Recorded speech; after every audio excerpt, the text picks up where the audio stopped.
és fiel em todo o tempo.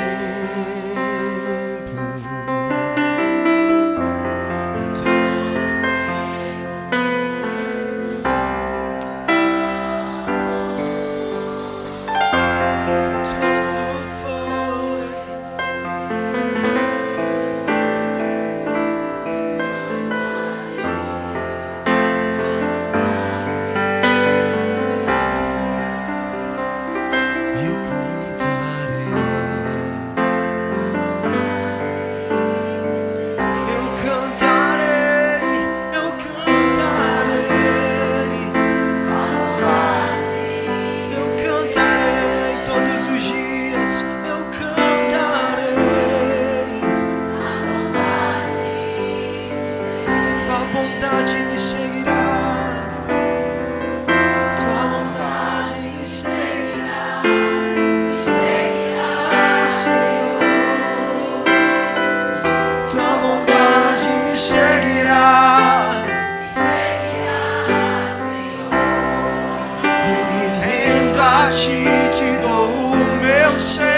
Entrego tudo a ti, tua bondade me seguirá, Senhor. Eu me rendo a ti, meu Senhor, e entrego tudo a ti, tua bondade me seguirá, Senhor. Aleluia. Aleluia, aleluia, aleluia. Tu és bom, Senhor. Tu és fiel, Senhor. Aleluia, aleluia. Obrigado, Senhor, pelo teu amor, pela tua bondade, pela tua fidelidade em nossas vidas, Senhor. Muito obrigado, Senhor. Obrigado porque o Senhor tem firmeza de caráter, porque o Senhor não muda de opinião, não muda de humor. O Senhor é bom o tempo todo. A tua bondade nos segue, nos cerca, nos acompanha, prepara um caminho para nós, Senhor. Nós te damos graças. Obrigado por essa noite, obrigado por essa oportunidade que o Senhor nos dá de estarmos aqui unidos e reunidos no teu nome. Em nome de Jesus. Amém. Aleluia. Shalom, povo santo. Boa noite. Você está bem? Aleluia. Cumprimenta 2, 3 pessoas aí perto de você. E você pode se sentar.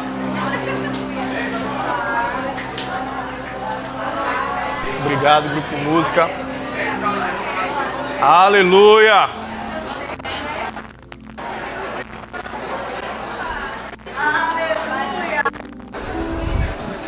Louvor também.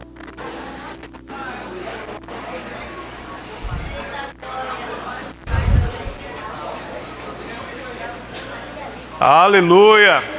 Diga: Deus é bom. Ele é meu Pai. Pega a tua Bíblia, ou celular, ou tablet. Levanta comigo e diz assim: esta é a palavra de Deus. Eu creio nela. Eu sou tudo que ela diz que eu sou. Eu tenho tudo que ela diz que eu tenho. E eu vou fazer tudo que ela diz que eu devo fazer.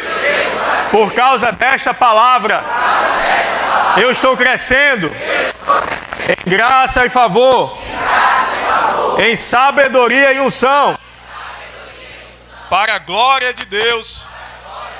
Amém. Aleluia. Diga comigo: eu estou pronto para viver dias extraordinários. Aleluia. Aleluia. Você está pronto mesmo? Ou você só repetiu porque o pastor pediu? Aleluia. Aleluia. O nosso tema essa noite se o Espírito Santo não nos conduzir, às vezes a gente dá um tema e o Espírito Santo conduz para o outro lado, aí a gente segue. Aí a redação muda o tema, tá? Mas a princípio, 5 passos para uma vida extraordinária. Aleluia! Aleluia! A Bíblia é um livro, mas não é apenas um livro. A Bíblia é a palavra de Deus escrita para a minha e para a tua vida. A Bíblia trata da redenção da humanidade através de Jesus Cristo. Qual o tema da Bíblia? Todo livro, ontem eu li um livro muito bom, O Vinho Novo é Melhor, indicação do pastor Luciano Subirá. Estava perguntando a Deus sobre o que ler para ministrar, o que buscar, e ele me direcionou para esse livro. É um livro relativamente, não é um livro tão fininho, um livro de quase 220 páginas. E eu comecei ontem de manhã, tive algumas pausas durante o dia, mas ontem mesmo eu consegui finalizá-lo. E no início eu não entendi por que eu estava lendo aquele livro, porque é um livro biográfico, ou seja, é um livro que conta a história de uma pessoa. Não é um livro de ensino propriamente dito, mas a história da vida daquele autor, ela traz várias lições que nos levam a alguns ensinamentos. E todo livro ele tem um tema. E qual é o tema da Bíblia? A Bíblia, o tema da Bíblia é a redenção da humanidade através de Jesus Cristo.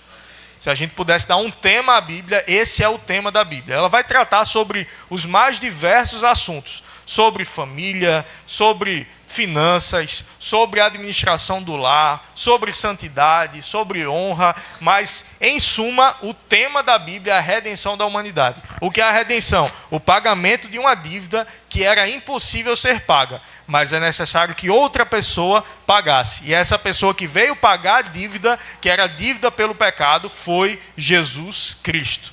Aí ele nos libertou da maldição do pecado, que trazia morte, que trazia enfermidade e que trazia miséria.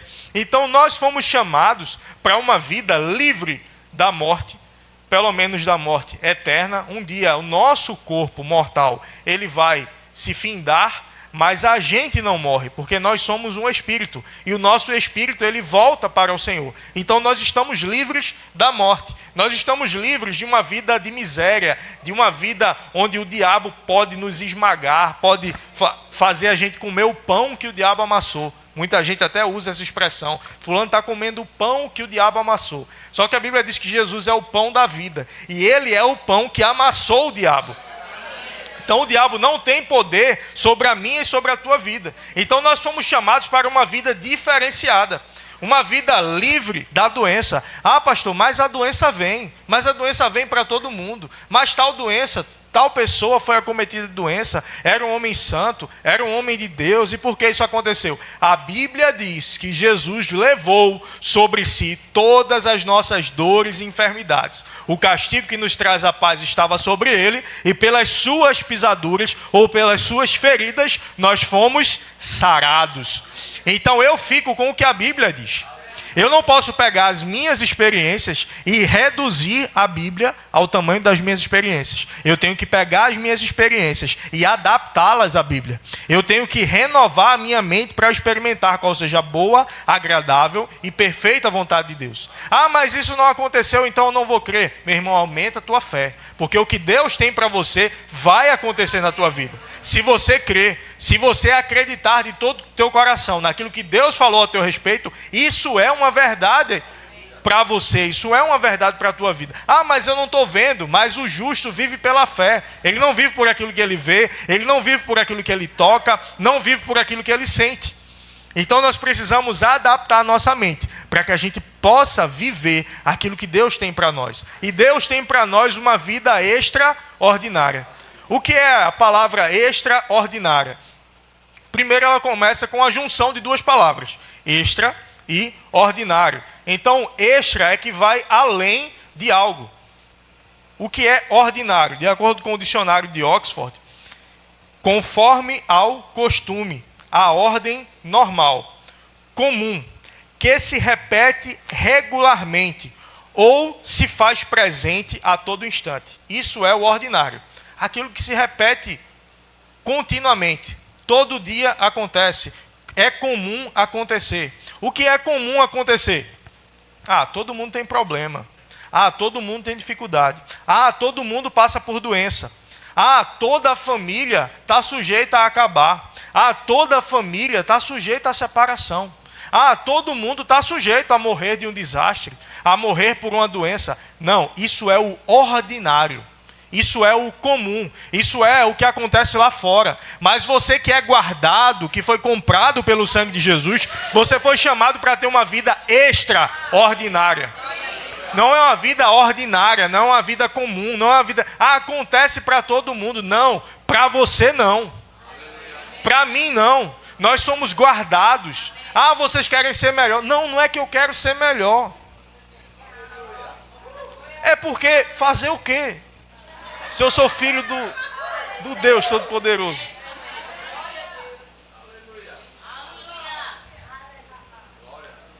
É o filho do homem, né?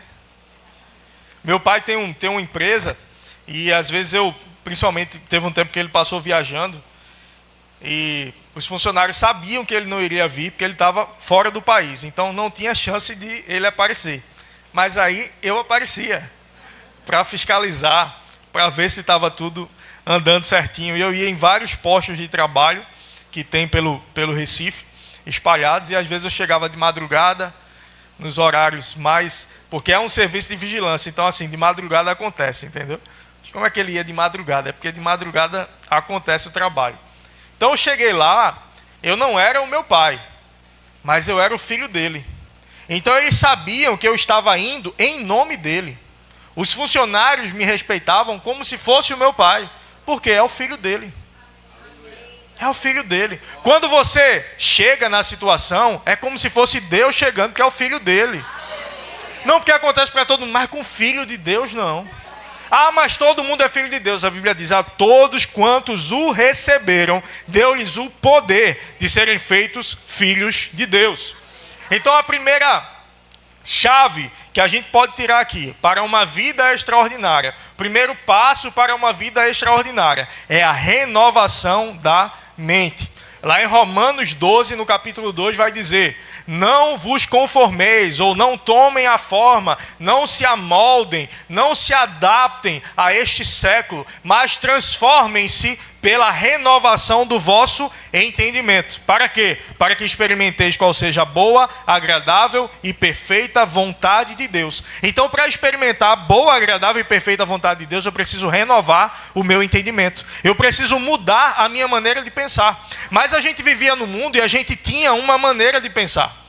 As nossas experiências, a nossa vida, a nossa educação, o lugar onde a gente mora, muitas vezes moldam a nossa maneira de pensar. A gente passa a pensar parecido com as pessoas do lugar que a gente mora. A gente passa a pensar parecido com as pessoas da nossa casa, da nossa família. A gente passa a falar parecido com eles. Você percebe que as gírias das pessoas são parecidas naquela região. Numa região, a gente mora em Carpina, e em Carpina tem um tal de vi. É isso aqui, vi? Vi. Mas no Recife a gente não vê tanto vi, a gente vê vice. Né? Recife, região... Vice. Às vezes tu chega no interior e tu fala vice. E se for alguém do interior que falar vice, aí diz, foi pro Recife, já está falando vice.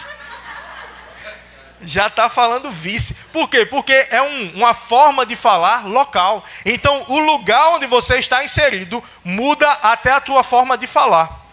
Até a tua gíria, as expressões que você usa. Mas isso vale tanto para o que é bom, como para o que é ruim. Quando você está em um lugar onde todo mundo fala negativo, você tem uma tendência a falar negativo. Você tem uma tendência como é que estão as coisas? Até quando está bom, o pessoal diz, se melhorar, estraga. Vê se melhora. Não, meu irmão, tem espaço para melhorar. Não, isso aqui é bom demais para ser verdade. Não, meu irmão, é bom demais, por isso é verdade. Tem uma música que até a gente canta aqui, bom demais para não crer.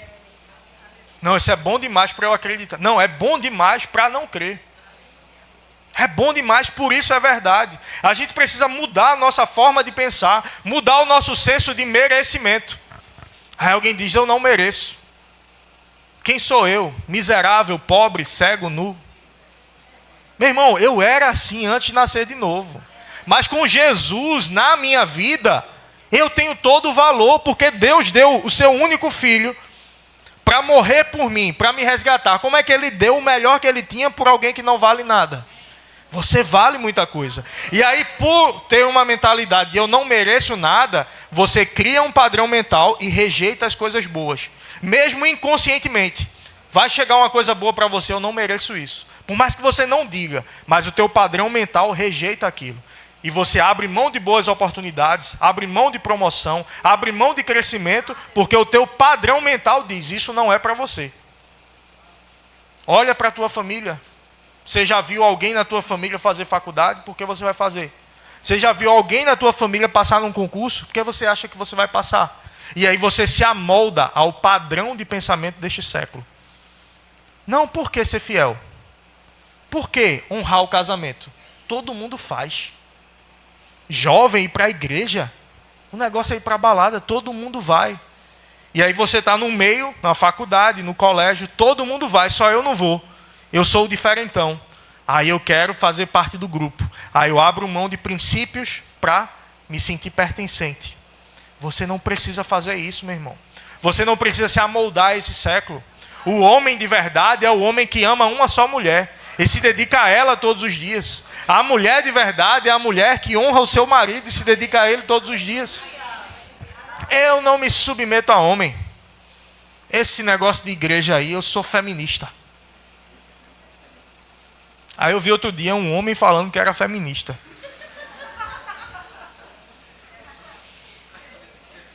Eu sou feminista. E o feminismo diz que a mulher, o lugar da mulher é onde ela quiser. Não, o lugar da mulher é onde ela quiser. Mas se a mulher quiser ser submissa ao marido, aí o feminismo não aceita. Mas não é esse o lugar que ela quer? Por que eu não posso aceitar? Eu não me submeto a homem nenhum. Não vou ficar em casa cuidando de criança, eu vou para o trabalho. No trabalho tem chefe, que às vezes vai ser um homem. Vai ter fornecedor, que às vezes vai ser homem. Vai ter cliente, que às vezes vai ser homem. Em todo lugar você precisa se submeter a alguém. Mas o melhor a se submeter é a palavra. E eu não posso me submeter a nada que vá de encontro à palavra. Então a renovação da mente vai fazer você experimentar a boa, agradável e perfeita vontade de Deus. Você é o melhor de Deus nessa terra. Deus criou essa terra para você dominar, para você usufruir, para você estar acima e não abaixo.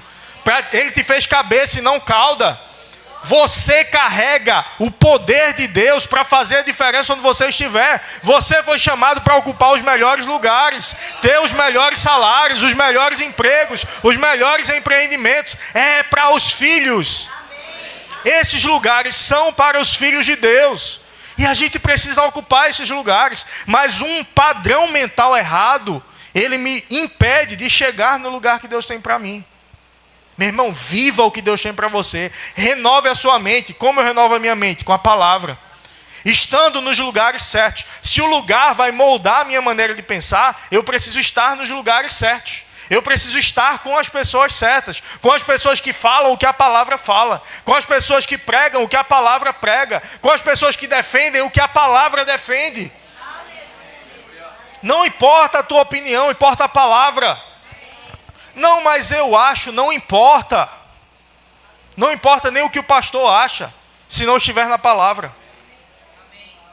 Fica com a palavra, meu irmão. Renova a tua mente com a palavra. Fica firme nos princípios da palavra.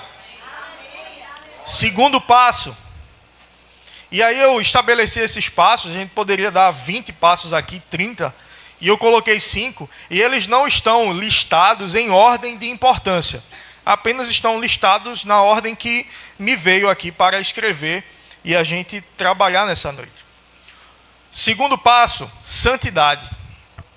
E aí eu queria que você abrisse sua Bíblia ou acompanhasse aqui na tela, Hebreus 12, 14.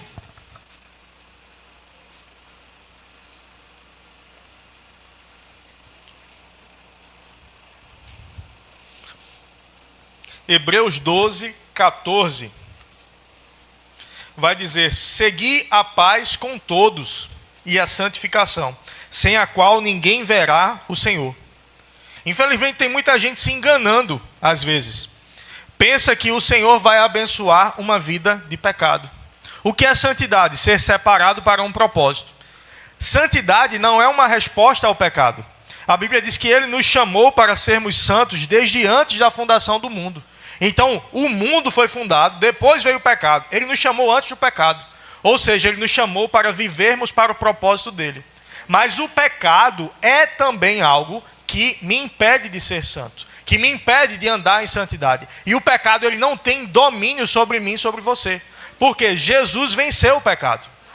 A graça de Deus é uma capacitação que me dá força para vencer o pecado. Porque Jesus já venceu. Para eu conquistar, estar na posição que Jesus estabeleceu para eu estar. Não é na minha força que eu vou vencer, é através da graça. A graça é um favor imerecido. Eu vi um exemplo muito bom que trazia uma explicação sobre graça e sobre misericórdia. Misericórdia, o que é a misericórdia? Eu não receber o mal que eu merecia receber. O que é a graça? Eu receber um bem que eu não merecia. Vamos para um exemplo para ficar mais fácil. Um menino pega o carro do pai escondido. E aí ele sai, ele não tem habilitação, tem 17 anos. E aí ele pegou o carro, já aprendeu a dirigir, pegou o carro, escondido do pai, saiu, bateu no muro do vizinho. Aí o vizinho sai. Aí vamos lá. O que é a justiça? É o dono da casa ir lá chamar o pai dele e o pai dele resolver. Dar a cada um o que é devido, justiça. Então o pai do menino vai pagar o muro, vai pagar o conserto, justiça. O que é misericórdia? Misericórdia é o dono do muro ver, dizer, rapaz, por que tu fez isso? Tu sabe que tu merece, né? Tu sabe que teu pai vai te dar uma correção boa quando eu disser isso a ele. Mas eu vou fazer o seguinte, eu não vou dizer a teu pai. Volta para casa e eu não vou te dar o mal que você merece. Deixa que o muro resolva. Misericórdia. Agora, alguma consequência ele vai ter. Vai chegar em casa com o carro danificado, o pai vai saber. Mas o que o vizinho poderia fazer de justiça, ele não fez, ele usou de misericórdia. E o que é a graça? Bateu lá, o vizinho sai. Rapaz, por que tu fez isso? Eu vou fazer o seguinte. Eu vou consertar esse carro. Leva ali, que tem um pintor lá, eu vou pagar o conserto do carro. Vou ajeitar aqui. E quando você completar 18 anos, eu vou pagar a tua habilitação. Uau! Ele recebeu um bem que ele não merecia. E que bem ele recebeu. Agora uma graça absurda, abundante. Vou fazer o seguinte, quando tu completar 18 anos, eu ainda vou te dar um carro. Isso é o que Jesus fez comigo e com você. Você pecava, você andava errado, você desagradava a Deus, não pensava nele, merecia o mal pelo pecado. Jesus veio, pagou o preço no meio do teu lugar, te trouxe para ser filho dele e tudo que era dele passou a ser seu. E ele ainda te deu força para não viver em pecado. Te deu força para sair da situação que você estava. Isso é a graça de Deus agindo a teu favor. Isso é a graça de Deus tirando você da posição onde você estava e colocando você no lugar onde Deus tem para você. E a santidade é um reflexo da graça. Não, isso aqui não me atrai mais. O pecado não me atrai mais porque eu estou na graça. Eu não quero abrir mão da graça pelo pecado. Eu não quero abrir mão da graça por um prazer da carne. Eu não quero abrir mão do que Deus tem para mim por causa de algo no mundo. Isso não tem poder sobre a minha vida. Eu posso até olhar e dizer, isso aqui é bonito aos olhos. É até desejoso. Isso talvez não acabe. Em algumas áreas isso não vai acabar. Você vai olhar, rapaz, isso aqui é prazeroso. Mas eu não vou fazer isso aqui, porque eu tenho algo melhor. Eu estou olhando firmemente para o autor e consumador da minha fé. E o que ele tem para mim é muito maior do que aquilo que o mundo tem para oferecer. O que Deus tem para a tua vida não se compara, meu irmão, a nada que o mundo possa te oferecer. Então, o segundo passo para uma vida extraordinária, uma vida que foge do normal, santidade ou santificação. Então, o primeiro passo que a gente viu, qual foi? Renovação da mente. Segundo passo, santidade. Terceiro passo, honra. considerar importante as coisas que Deus considera importante. Eu tratar com a devida honra, deferência, aquilo que Deus trata com honra. Então lá em 1 Samuel, capítulo 2, versículo 30, tem uma passagem bem forte, onde Deus está falando através do seu profeta, e ele vai dizer assim: portanto, diz o Senhor, Deus de Israel, na verdade, dissera eu, a tua casa e a casa do teu pai andariam diante de mim perpetuamente. Porém, agora diz o Senhor, longe de mim tal coisa, porque aos que me honram, honrarei, porém aos que me desprezam serão desmerecidos. Aí a gente diz, mas Deus ele não muda de opinião, Deus ele não muda de ideia. Como é que aqui ele diz, longe de mim tal coisa, aquilo que eu falei anteriormente? Ele disse anteriormente, olha, a casa do seu pai, a sua família, andarão perpetuamente diante de mim. O que é que Deus colocou aqui? À disposição deles uma promessa. Olha, eu vou ser com vocês para sempre. Basta vocês permanecerem no lugar que eu coloquei vocês. Só que aí o que é que ele diz? Longe de mim tal coisa, porque aos que me honram, eu os honrarei, mas aos que me desprezam serão desmerecidos. Vocês deixaram de andar na minha presença. Eu não tenho como honrá-los, porque vocês não estão mais no lugar que eu coloquei vocês para estarem. Quando você honra ao Senhor, você vai ser honrado pelo Senhor. Quando você considera importante as coisas que o Senhor considera importante, você vai ser honrado pelo Senhor. A Bíblia diz que o Senhor fará distinção, ou seja, tratará diferente aqueles que o servem e os que não o servem. Ele fará as pessoas verem a diferença naqueles que servem e nos que não servem. Nesses últimos dias está chegando um tempo onde a igreja do Senhor será tremendamente favorecida em tudo que fizer. Quem estiver no lugar, quem estiver na posição, quem estiver andando conforme o que foi chamado para andar, vai experimentar de um favor superabundante em sua vida, de uma graça superabundante em sua vida, porque não é na sua capacidade, é na capacidade de Deus fluindo em você, através de você e apesar de você. Porque tem coisas que acontecem através de você, mas tem coisas que acontecem apesar. Eu vou falar de mim, para não... Tem coisas que acontecem através de mim, mas tem coisas que acontecem apesar de mim. Mesmo com a minha incapacidade, mesmo com as minhas falhas, e eu não estou falando aqui de pecado, mas de falhas, de coisas que eu não consigo fazer, de coisas que eu não tenho habilidade suficiente para fazer. E aí, mesmo assim, eu sou promovido no trabalho. Mas como pode? Se tem gente melhor do que eu, se tem gente mais capacitada do que eu. E isso não é liberação para você fazer seu trabalho de qualquer jeito. Faça o melhor que você pode fazer. Mas aí, estando na posição, mesmo se tiver alguém mais capacitado, mas Deus ele derrama da capacidade dele em você. E você é promovido. Ah, mas fulano é amigo do chefe, fulano é bem relacionado, fulano é assim. Com ele tudo acontece por causa do relacionamento que ele tem. E o relacionamento que você tem. E o pai que você tem. Aí tem gente que fica com medo de perseguição no trabalho. Ah, mas eu estou sendo perseguido. Quem se destaca sempre vai ser perseguido. Porque o teu destaque, ele revela a improdutividade da outra pessoa. Por isso que ela persegue. Porque ela olha você fazendo mais do que ela e ela quer te derrubar. Porque você fazer bem feito vai provar para todo mundo que ela não está fazendo bem feito. O teu crescimento, ele revela a mediocridade de outras pessoas. Não te preocupa com perseguição. Eu já estou acostumado, meu irmão. Eu aprendi a cair dando rolamento assim, já ficando em pé. De tanta puxada de tapete. Nem me preocupo mais com isso.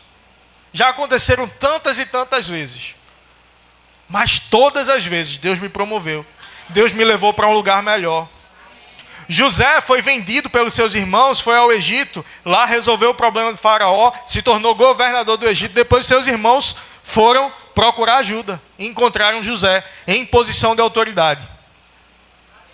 E aí, diante da conversa, eles com medo de José fazer uma vingança contra eles, José disse a eles: vocês tentaram um mal contra mim, mas Deus transformou maldição em bênção.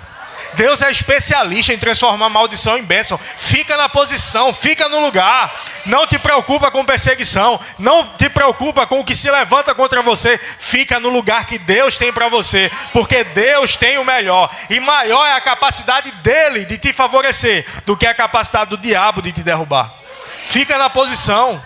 Fica na posição. Certa vez, uma dessas perseguições que aconteceram comigo, eu saí de um lugar muito bom que eu trabalhava, fui trabalhar em um lugar ruim, que durou muito pouco tempo. Eu já sabia que isso ia acontecer, porque então fui para um lugar bom novamente, melhor do que o anterior. E aí um colega que trabalhava lá comigo, no lugar bom, na minha despedida, disse: rapaz, não existe isso que estão fazendo contigo não.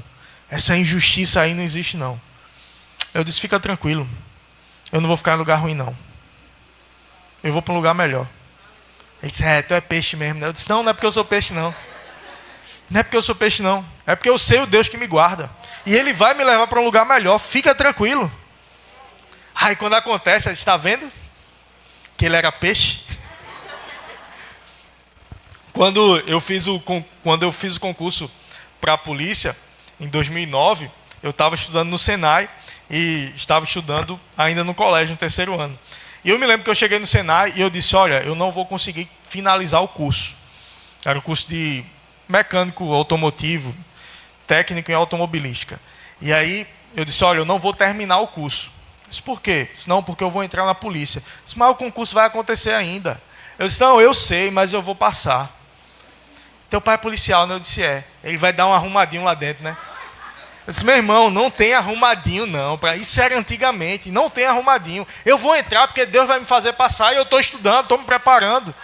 Não, mas tu fala com muita certeza. É, porque a fé é a certeza. Deus já tinha me comunicado por dentro, então eu posso ir tranquilamente. Porque eu sei que essa é a vontade de Deus. E eu sei que o que Ele falou, Ele vai cumprir. E eu fui firmemente, sem medo. Quando você está na posição, meu irmão, você não abre nem para um trem. O trem está vindo na tua direção, você está ali. Trem carregado de dinamite, com o diabo fumando charuto em cima.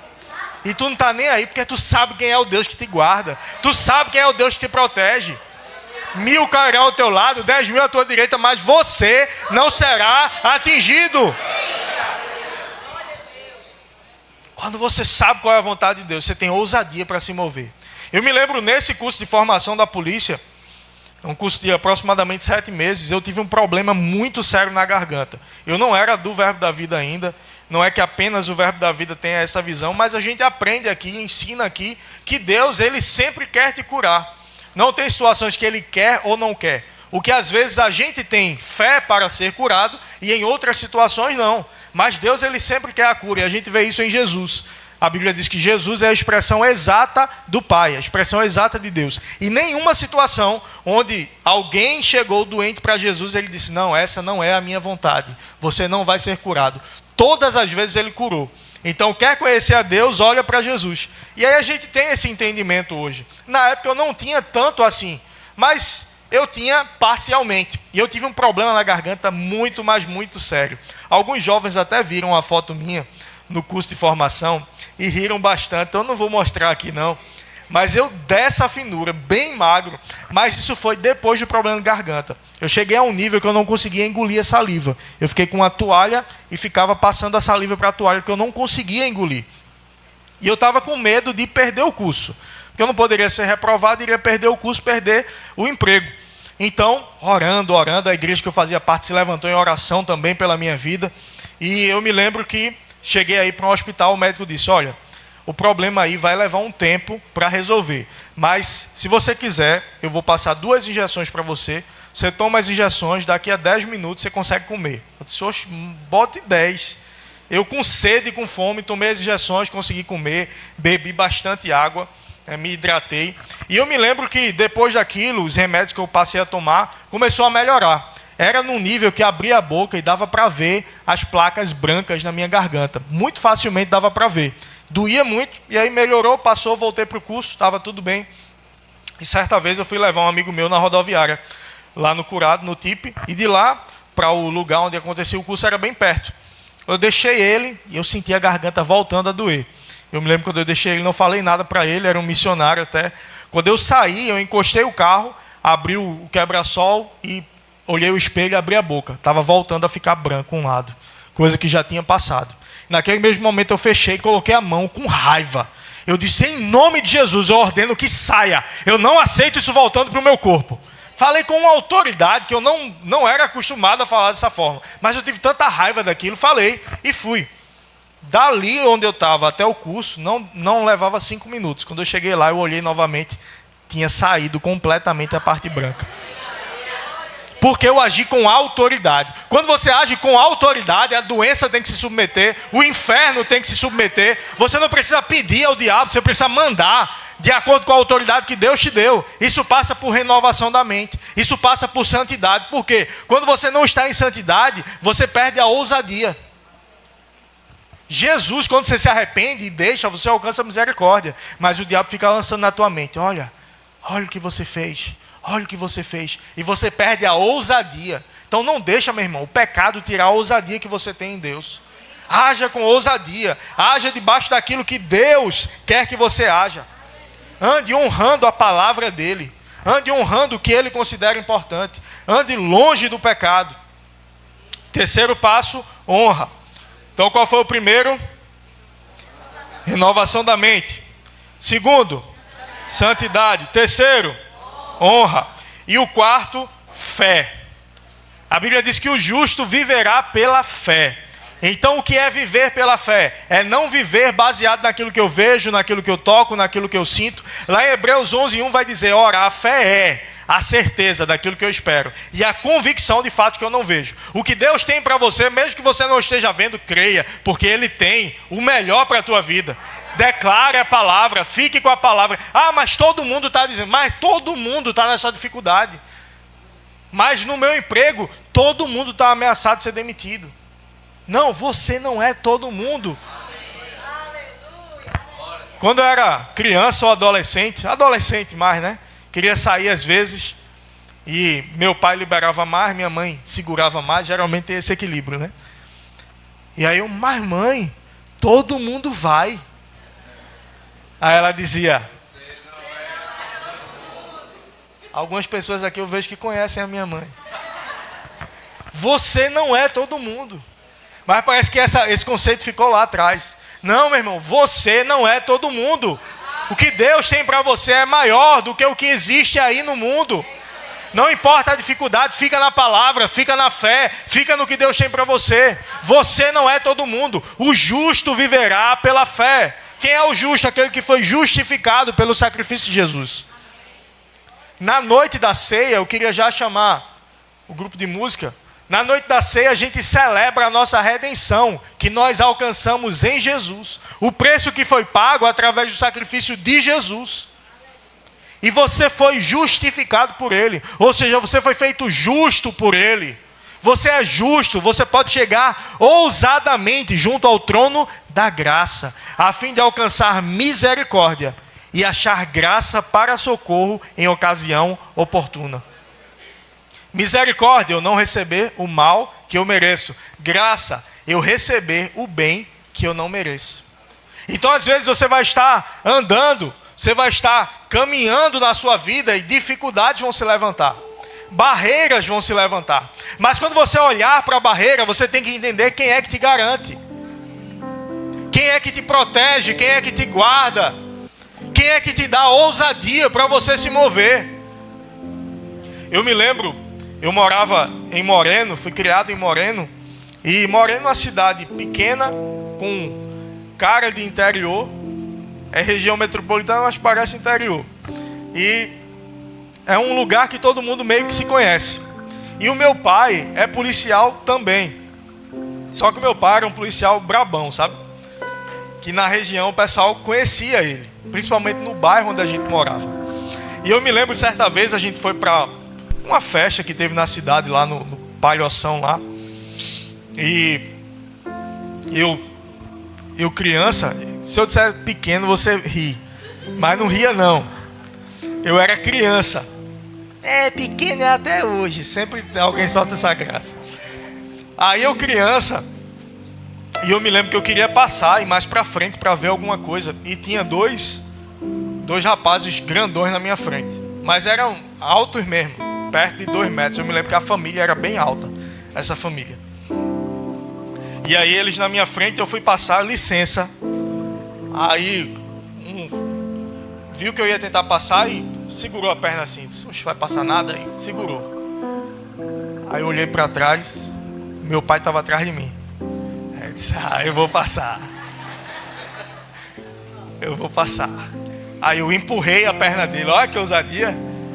Aí eu empurrei. Aí quando eu empurrei, ele olhou já para fazer alguma coisa. Aí ele viu que era eu. Aí ele olhou meu pai, disse, bom. Aí abriu, eu passei. Por mais que eles fossem bem maiores do que eu, isso não é difícil. Por mais que eles fossem grandes, uma barreira para mim naturalmente intransponível. Mas quando eu olhei para trás, meu pai estava comigo. E quando eles olharam para mim, eles não viram apenas a mim, eles viram o meu pai que estava junto de mim. Eles podiam até olhar e dizer, eu sou mais forte do que ele, mas com esse aqui eu vou me dar mal.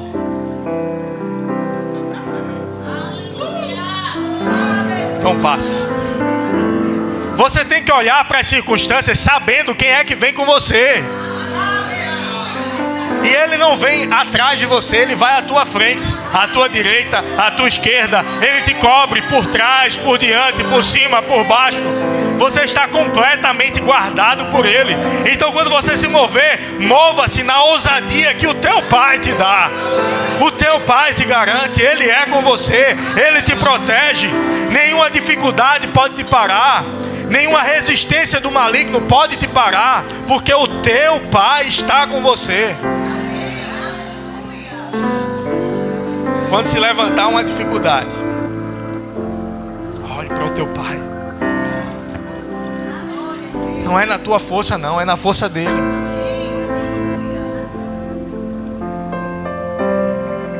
Tem uma dificuldade agora no trabalho. Para eu vencer isso aqui, para eu passar por isso aqui, para eu resolver esse problema. Ei, o dono da sabedoria é teu pai, ele está junto com você. Fica tranquilo.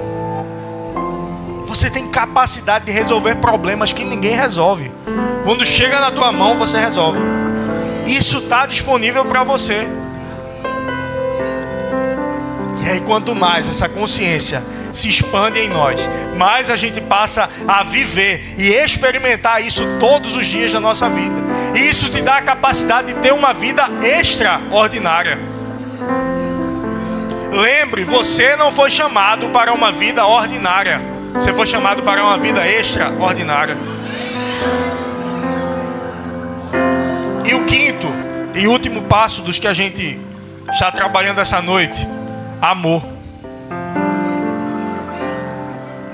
Amor. Deus mostrou o seu amor quando enviou o seu Filho Jesus para morrer por nós. E a Bíblia diz que a fé, ela opera pelo amor. Lá em 1 Coríntios 13, a gente vai ver a definição de Paulo de amor. E ele vai dizer: o amor não se ufana, não se ensoberbece, não se conduz inconvenientemente, não busca os seus próprios interesses, tudo sofre, tudo crê, tudo espera. E a gente vê um conjunto de atitudes sendo definidas. O que é o amor? É uma atitude, é uma decisão. Não, porque eu não sinto, não é sentir, é decidir amar, favorecer, perdoar. Mas ele não merece, por isso é perdão. Porque se ele merecesse, não era perdão, era justiça.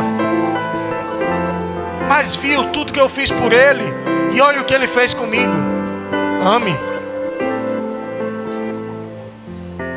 A fé, a gente poderia dizer que é como se fosse uma água que rega as sementes que a gente lança e prepara uma colheita para nós. Mas a água, ela precisa de encanações para ela poder chegar ao destino dela. Se esse cano estiver quebrado, aquela água vai se acumular e vai fazer lama. Mas se os canos estiverem corretos, bem ajustados, firmes no seu lugar, a fé vai chegar, a água vai chegar no lugar. O que seriam esses canos? O amor. A fé opera através do amor. A água se move através da encanação. A fé se move através do amor. Se você não andar em amor, a tua fé não vai funcionar. Ande em amor. Decida andar em amor. Decida honrar o que Deus honra. Quando você ama ao Senhor acima de tudo, você rejeita o pecado.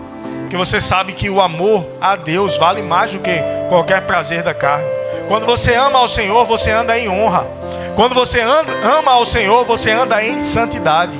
Quando você ama ao Senhor, você anda em fé. Porque a tua fé fica livre para operar. E você tem ousadia para andar em fé. Se algo na tua vida não está funcionando hoje, olha se você está andando em amor. Olha se tem alguma mágoa guardada. Olha se tem alguma ferida guardada. Se tiver, tira de lá. Reconcilia-se. Se reconcilie com alguém. Ande em amor com alguém. Ah, mas tem aquela pessoa do trabalho ali que ali... Não, ande em amor com ela. Mas ela já tentou me derrubar tantas vezes. Aí você compra um presente e leva para ela. Dá um presente. Um presente. Uma atitude de amor pode quebrar aquele mal que a pessoa está querendo fazer contra você. E deixa Deus trabalhar. Você faz a sua parte. A parte de Deus, Ele jamais vai faltar. Faz a tua parte, meu irmão. Anda em amor. Você não depende que outra pessoa ande em amor para você andar em amor. Eu era um pecador. Eu não fiz nada para merecer, mas Jesus me amou. Deus me amou, enviou seu Filho Jesus. Seu Filho veio, sendo Deus, não julgou como usurpação o ser igual a Deus, mas Ele se despiu da sua glória, da sua majestade, e veio em figura humana, abrindo mão de poder, de glória. Imagina um bilionário abrir mão da sua fortuna e viver na rua como um mendigo, para que você possa passar a ter acesso à fortuna dele. Não, isso não foi o que Jesus fez. Foi muito maior do que isso. Imagina ser chicoteado, apedrejado, cuspido, receber uma coroa de espinhos na sua cabeça. E eram espinhos grandes. A espécie de espinho a qual foi feita a coroa era grande. Não eram aqueles pequenos espinhos, não. Eram grandes. Foram cravados na cabeça de Jesus. Por mim e por você. E sabe que a qualquer momento ele poderia desistir disso. Andou nu pela rua, carregando a cruz. Nu, pastor. Mas eu vi no filme ele vestido. No filme é vestido. Na vida real, quando aconteceu lá, era sem roupa nenhuma, carregando uma cruz pesada, maior do que ele, porque a cruz foi feita para outro homem. Ei, a cruz dele não foi feita para ele, foi feita para mim e para você. Mas ele disse: deixa que eu carrego. A gente fica com raiva do povo e com raiva de Barrabás, né? Mas tem uma mensagem por trás disso. Barrabás simboliza a mim e a você, que merecíamos estar ali. E naquele momento, um poderia ter sido libertado. E aí foi dada a oportunidade ao povo. E aí, solta quem? Barrabás ou Jesus? Eles disseram: solta Barrabás. Ou seja, a culpa de Barrabás, a cruz de Barrabás, a cruz da humanidade, o pecado da humanidade, a culpa da humanidade, passa para ele. E ele poderia ter orado a qualquer momento. Quando Pedro puxou a espada e tentou cortar a cabeça de um dos que vieram prender Jesus, cortou a orelha. Jesus restaurou e disse: se eu orar, o Senhor envia legiões. Uma legião romana correspondia a 6.000 militares romanos. Imagina um anjo, o que ele pode fazer. Imagina 6.000, ou imagina legiões.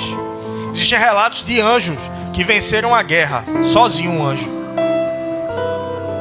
Jesus podia ter acabado com aquilo ali sem fazer força.